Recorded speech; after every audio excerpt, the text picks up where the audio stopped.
ವಕ್ಫ್ ಭೂ ಕಬಳಿಕೆ ವಿರೋಧಿ ಜನಜಾಗೃತಿ ಹೋರಾಟ ಈ ಹೋರಾಟ ನಡೀತಾ ಇದೆ. ಆ ಹೋರಾಟಕ್ಕೆ ಸಂಬಂಧಪಟ್ಟ ಹಾಗೆ ಒಂದು ಕಡೆ ಬಿಜೆಪಿ ಒಳಗಡೆನೆ ಮತ್ತಷ್ಟು ಒಡಕು ಮೂಡ್ತಾ ಇದೆ.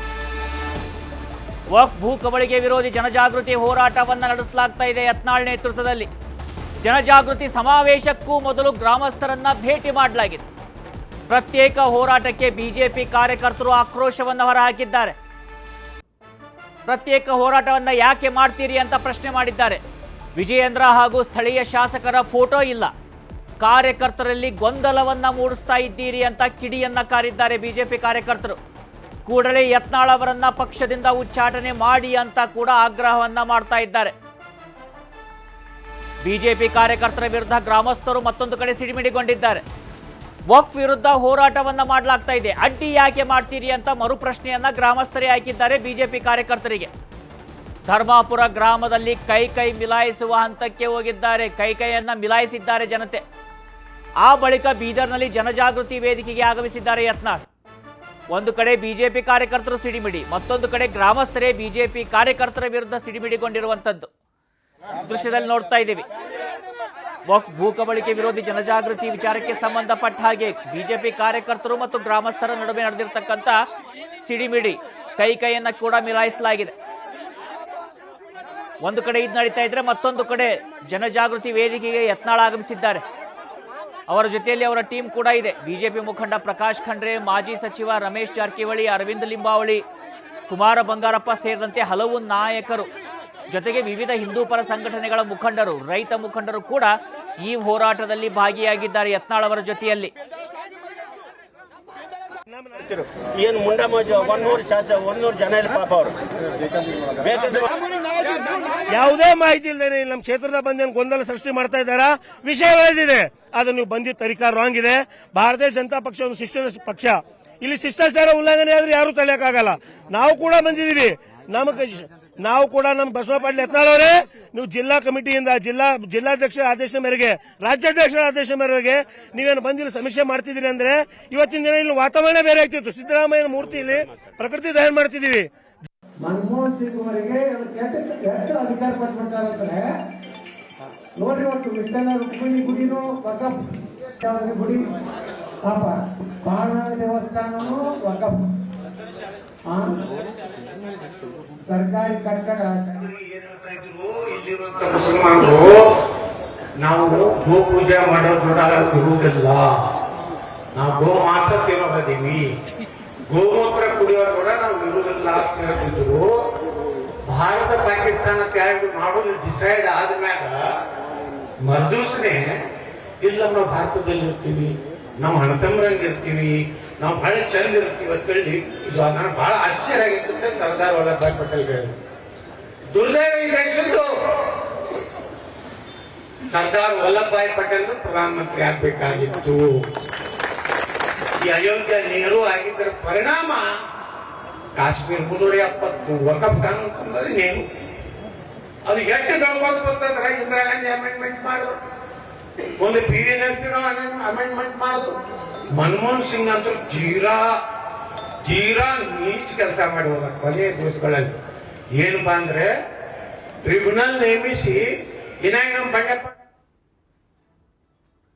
ಇನ್ನು ಈ ವಿಚಾರಕ್ಕೆ ಸಂಬಂಧಪಟ್ಟ ಹಾಗೆ ನಮ್ಮ ಪ್ರತಿನಿಧಿ ದೂರವಾಣಿ ಸಂಪರ್ಕದಲ್ಲಿ ಜಾಯ್ನ್ ಆಗ್ತಾ ಇದ್ದಾರೆ. ಅವರಿಂದ ಮಾಹಿತಿಯನ್ನು ಪಡೆದುಕೊಳ್ಳೋಣ. ನಾವು ಇವತ್ತಿನ ಈ ಒಂದು ಪ್ರತಿಭಟನೆಯನ್ನ ಗಮನಿಸ್ತಾ ಇದ್ದೀವಿ. ಬಿಜೆಪಿಯನ್ನ ನೋಡ್ತಾ ಇದ್ರೆ ಮನೆಯೊಂದು 100 ಬಾಗಿಲು ಅಂತ ಆಗ್ತಾ ಇದೆಯಾ ಅಂತ. ಹೌದು ರಾಘವೇಂದ್ರ, ಏನಂತಂದ್ರೆ ಈ ವಕ್ಫ್ ವಿಚಾರವಾಗಿ ಹೋರಾಟ ಬಿಜೆಪಿ ಎಲ್ಲೋ ಒಂದ್ ಕಡೆ ಏನು ಸಂಘಟಿತ ಹೋರಾಟ ಮಾಡಲು ಎಲ್ಲೋ ಒಂದ್ ಕಡೆ ವಿಫಲ ಆಗ್ತದೆ. ಯಾಕಂತಂದ್ರೆ ಈಗ ಡಿಸೆಂಬರ್ ನಲ್ಲಿ ರಾಜ್ಯಾಧ್ಯಕ್ಷ ನೇತೃತ್ವದಲ್ಲಿ ವಕ್ಫ್ ವಿರುದ್ಧ ಹೋರಾಟ ಮಾಡ್ಕೊಳ್ಳಕ್ಕೆ ಒಂದು ಡೇಟ್ ಅನ್ನ ಫಿಕ್ಸ್ ಮಾಡ್ಕೊಂಡ್ರೆ, ಅದರ ಮುಂಚಿತವಾಗಿ ಯತ್ನಾಳ್ ಟೀಮ್ ಏನಿದೆ ಅದು ಈಗ ಬೀದರಿಂದ ಈಗ ವಕ್ಫ್ ವಿರುದ್ಧ ಹೋರಾಟ ಮಾಡಲು ಈಗ ಸಜ್ಜಾಗಿರುವಂತದ್ದು. ಬೀದರ್ ಈಗ ನಗರದಲ್ಲಿ ಬೀದರಿಂದ ಇಂದು ಏನೋ 2-3 ಗ್ರಾಮಗಳ ಭೇಟಿ ನೀಡಿ ಅದಾದ ಬಳಿಕ ಏನು ಸಾರ್ವಜನಿಕ ಬಹಿರಂಗ ಸಮಾವೇಶವನ್ನು ಕೂಡ ಆಯೋಜನೆ ಮಾಡಿದ್ದಾರೆ. ಈ ಒಂದು ಏನು ಸಮಾವೇಶ ನಡೀತಾ ಇದೆ, ಬಿಜೆಪಿ ನಾಯಕರು ಯಾರು ಕೂಡ ಇದಕ್ಕೆ ಸಾಥನ್ನ ನೀಡಿರಲಿಲ್ಲ. ಬಿಜೆಪಿ ಕಾರ್ಯಕರ್ತರಾಗ್ಲಿ, ಬಿಜೆಪಿ ಜಿಲ್ಲಾಧ್ಯಕ್ಷರು, ಏನ್ ಬೀದರ್ ಜಿಲ್ಲೆಯಲ್ಲಿ 4 ಜನ ಬಿಜೆಪಿ ಶಾಸಕರು ಇದ್ದಾರೆ, ಅವ್ರು ಯಾರು ಕೂಡ ಈ ಒಂದು ಹೋರಾಟಕ್ಕೆ ಬೆಂಬಲ ಸೂಚಿಸಿಲ್ಲ. ಅದೇ ಧರ್ಮಪುರ ಗ್ರಾಮದಲ್ಲಿ ಏನು ಯತ್ನಾಳ್ ಅವರು ಬಂದಿದ್ರು, ಆ ಸಂದರ್ಭದಲ್ಲಿ ಬಿಜೆಪಿ ಇವರು ಕಾರ್ಯಕ್ರಮ ಮುಗಿಸ ಹೋದ ನಂತರ ನಂತರ ಬಿಜೆಪಿ ಕಾರ್ಯಕರ್ತರು ಆಗಮಿಸಿ ಇದನ್ನ ವಿರೋಧನ ವ್ಯಕ್ತಪಡಿಸಿದ್ರು. ಯಾವುದೇ ಮಾಹಿತಿ ಇಲ್ಲದೇನೆ ನಮ್ಮ ಜಿಲ್ಲೆಗೆ ಬಂದು ಈ ರೀತಿಯ ಒಂದು ಹೋರಾಟ ಮಾಡೋದ್ರಿಂದ ಎಲ್ಲೋ ಒಂದ್ ಕಡೆ ಗೊಂದಲ ಸೃಷ್ಟಿಯಾಗುತ್ತೆ. ನಮ್ದು ಬಿಜೆಪಿ ಏನಂತಂದ್ರೆ ಶಿಸ್ತಿನ ಪಕ್ಷ, ಆದ್ರೆ ಇಲ್ಲಿ ಅಶಿಸ್ತನ ಕಾಣ್ತಾ ಇದೆ. ಹೀಗಾಗಿ ಯತ್ನಾಳ್ ವಿರುದ್ಧ ಅವರನ್ನ ಏನು ಹೈಕಮಾಂಡ್ ಶಿಸ್ತು ಕ್ರಮ ಕೈಗೊಳ್ಳಬೇಕು ಅನ್ನೋ ಆಗ್ರಹವನ್ನು ಕೂಡ ಮಾಡಿದ್ರು. ಅಲ್ಲದೆ ಈಗ ಏನು ಬೀದರ್ ನಗರದ ಗಣೇಶ್ ಮೈದಾನದಲ್ಲಿ ಕಾರ್ಯಕ್ರಮ ಏನು ಆಯೋಜನೆ ಮಾಡಲಾಗಿದೆ. ಹಿಂದೂ ಪರ ಸಂಘಟನೆಗಳು, ರೈತ ಸಂಘಟನೆಗಳು ಕೂಡ ಈ ಒಂದು ಕಾರ್ಯಕ್ರಮದಲ್ಲಿ ಭಾಗಿಯಾಗಿದೆ. ಅಲ್ಲದೆ ಏನು ಜೆಡಿಎಸ್ ನ ಜಿಲ್ಲಾಧ್ಯಕ್ಷರು ಮತ್ತೆ ಜೆಡಿಎಸ್ ನ ಮಾಜಿ ಸಚಿವರಾದಂತಹ ಬಂಡೆಪ್ಪ ಕಾಶಂಪುರ್ ಕೂಡ ಈ ಹೋರಾಟಕ್ಕೆ ಏನು ಬೆಂಬಲವನ್ನ ಸೂಚಿಸಿದ್ದಾರೆ.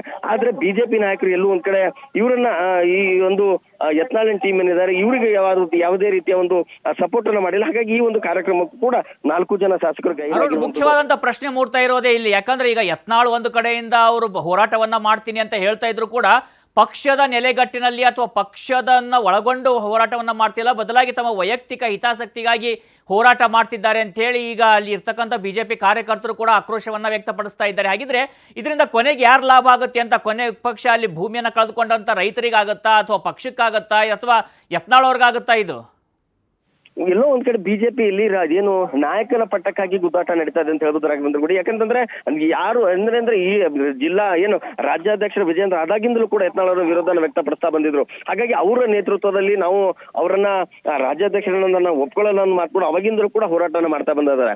ಹೀಗಾಗಿ ಎಲ್ಲೋ ಒಂದ್ ಕಡೆ ಬಿಜೆಪಿಯಲ್ಲಿ ಎರಡು ಬಣಗಳಿಂದಾಗಿ ಬಿಜೆಪಿಗೆ ಈಗ ಬಿಜೆಪಿ ಪಕ್ಷಕ್ಕೆ ಹೊಡೆತ ಬೀಳ್ತಾರಂತದ್ದು. ಹೈಕಮಾಂಡ್ ಕೂಡ ಯಾರ ವಿರುದ್ಧ ಸೂಕ್ತ ಕ್ರಮ ಕೈಗೊಳ್ಳುತ್ತಿಲ್ಲ. ಮತ್ತೆ ಪದೇ ಪದೇ ಯತ್ನಾಳ್ ಅವರು ಏನು ಬಿಜೆಪಿ ರಾಜ್ಯಾಧ್ಯಕ್ಷರಂತ ಯಡಿಯೂರಪ್ಪನ ವಿಜೇಂದ್ರ ಆಗಲಿ ಮಾಜಿ ಮುಖ್ಯಮಂತ್ರಿ ಯಡಿಯೂರಪ್ಪನವ್ರ ವಿರುದ್ಧ ಕೂಡ ಮಾತಾಡ್ತಾ ಬರ್ತಾ ಇದ್ದಾರೆ, ಅವ್ರ ವಿರುದ್ಧ ಹರಿಯಾಡ್ತಾ ಇದ್ದಾರೆ. ಆದ್ರೂ ಕೂಡ ಇಲ್ಲಿವರೆಗೆ ಅವ್ರ ವಿರುದ್ಧ ಕ್ರಮ ಕೈಗೊಳ್ತಲ್ಲ. ಈಗ ಎಲ್ಲೋ ಒಂದ್ ಕಡೆ ಈ ಬಣ ಏನು ಬಿಜೆಪಿ ಬಣ ರಾಜಕೀಯದಿಂದ ಎಲ್ಲೋ ಒಂದ್ ಕಡೆ ಬಿಜೆಪಿ ಈ ಒಂದು ನಮ್ಮ ಪಕ್ಷದಲ್ಲಿ ಇದ್ದಂತಹ ಈ ಅಸಂಘಟನೆ ಏನಿದೆ, ಈಗ ಶಿಸ್ತಿನ ಪಕ್ಷದಲ್ಲಿ ಈ ರೀತಿಯ ಒಂದು ಘಟನೆ ಆಗ್ತಾ ಇರುವುದರಿಂದ ನಾವು 3 ಕ್ಷೇತ್ರಗಳನ್ನ ಕಳ್ಕೊಂಡ್ವಿ ಅನ್ನೋ ಮಾತು ಕೂಡ ಕಾರ್ಯಕರ್ತರು ಹೇಳ್ತಾ ಇರುವಂತದ್ದು. ಈ ಎಲ್ಲದಕ್ಕೂ ಒಂದು ಬ್ರೇಕ್ ಅನ್ನ ಹಾಕ್ಬೇಕು.